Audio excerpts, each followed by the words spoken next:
My head's been in the cloud. Bet you've been there too. But where is this cloud, that enigmatic entity storing our data on the internet? David Pogue of Yahoo Finance knows and tells all in our Sunday morning cover story.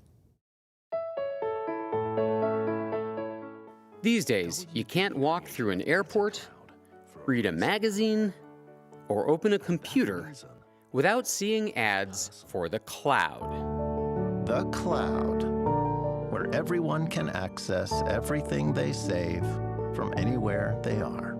The ads clearly suggest that the cloud is desirable, but what they don't say is what the cloud is. Well, here's the basic idea. In the beginning, we all kept our own stuff on our own computers. In the new world of the cloud, though, your computer files don't have to be on your computer. They can be stored out on the internet, alongside everyone else's, in huge centralized buildings called data centers. Your computer or phone can then fetch your files on the spot, wherever you happen to be.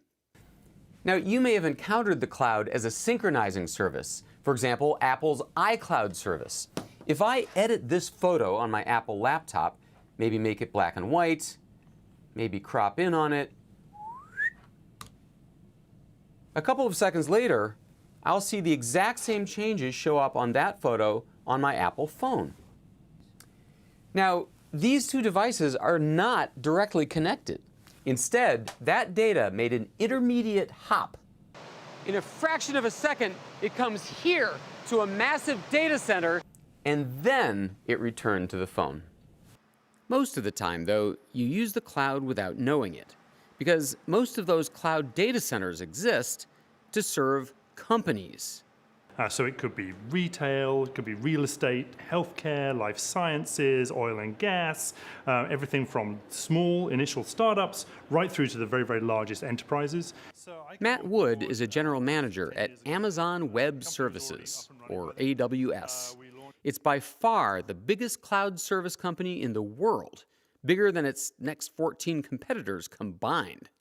So all of these industries, all of these companies are hiring AWS to do what? Let's say you're a brewery. They want to brew beer. They don't want to manage computers, they want to brew beer. They don't want to be going through the expense and the upfront cost and all the complexity of managing these large amounts of computers. What you're saying is that cloud companies like AWS are basically renting computers, storage, power, security, all the stuff that technicians would have normally had to do on site, right? That's right, yeah. And so today, very large organizations such as GE, Shell, Philips, Netflix, all run on top of AWS. If you'd like to see what the cloud looks like, all you have to do is visit a data center, like this one belonging to Raging Wire in Virginia. But good luck getting in. This is a retinal scanner, and this one's kind of interesting because this one's smart enough to know whether my eyeball is alive or not. So that means you can't take another eyeball and hold it up to here. Well, darn, because I was sort of hoping to kill you and sneak in. It's not going to work here. Fortunately, marketing director Jim Leach agreed to give me a tour. Oh, this is called a man trap. Man trap. And the secret here is that one door has to close and lock before the other door can open. Once you get past the concrete barriers, the armed guards, the retina scanner, the man trap, and 9 password-protected doors, you find out what's inside a data center. Just racks and racks and racks of powerful computers. This is the internet. This is the internet, this is the cloud. Basically, in this room, ballpark, there's about 3 million websites running right now. For security reasons, they'll never tell you whose websites. But every site and app you've ever heard of, Facebook, Twitter, Netflix, Uber, Airbnb, the New York Times, even CBS News, lives in data center cages like this one. All right, I gotta ask, what happens in a power failure? It's backed up by batteries that can run the entire facility for about 10 minutes while we turn on these massive generators that can run continuously. This data center is in Loudoun County, Virginia, which turns out not to be much of a surprise.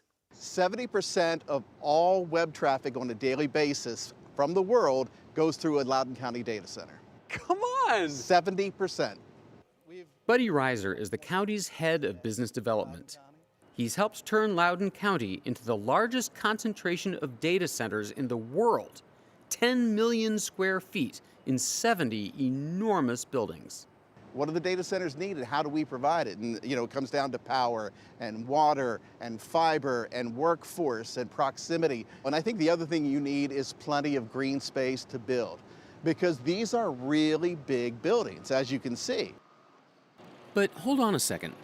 If we're concentrating all of our data into data centers and concentrating most of the data centers into one county, doesn't that make a very tempting target for terrorists? Amazon's Matt Wood isn't worried. If something does happen, or we have a power event, or there's a flood in one specific location, that data is held redundantly in other locations as well. So I don't mean to give anyone ideas, but let's say I figured out that one of these unmarked buildings was an AWS data center, and I blew it up. Are you saying that it's so backed up and redundant that probably you wouldn't notice? yeah, you wouldn't notice. I mean, we might be a bit upset, but we wouldn't notice. Okay, so the cloud offers speed, security, flexibility, and savings to the world's businesses. But that doesn't mean it's flawless. A really obvious example is that the cloud uses a massive amount of power. Tung-Wei Hu is a University of Michigan professor and author of A Prehistory of the Cloud. Greenpeace calculated that if you added up all these data centers, they would be the 5th most power-hungry country in the world. They're idle 96% of the time, and the reason is because they're waiting for that. What are? Data centers are just computers sitting around doing nothing for 96% of the time. And that's because they're waiting for a spike in traffic. They're waiting for the next music video to go viral. It's those exceptional moments which they have to build a capacity for it. But most of the time, nothing really happens on the internet besides a lot of cat videos. And then there's all the secrecy. We don't know anything about what Amazon or Google really does with our data. We have to take their word for it. In fact, if anything, we sign away half of our rights to these data because the cloud is this strange way of letting the companies decide what happens to the data that you have. But even Professor Hu admits that the cloud is here to stay. Amazon's AWS is on track to make $16 billion this year, dwarfing the part of Amazon that most people know, the part that sells books and things. AWS is growing at 40% a year, and Loudoun County can't build data centers fast enough. Buddy Reiser says there are 7 new ones under construction right now. And how long will it take them to build that? Probably under 2 years. Are you saying that this kind of construction is being built to anticipate the demand a couple years from now, or is there already enough demand to fill this? This is 100% leased already. I mean, it's not getting ahead. We're just barely keeping up. There's no empty space in our data centers.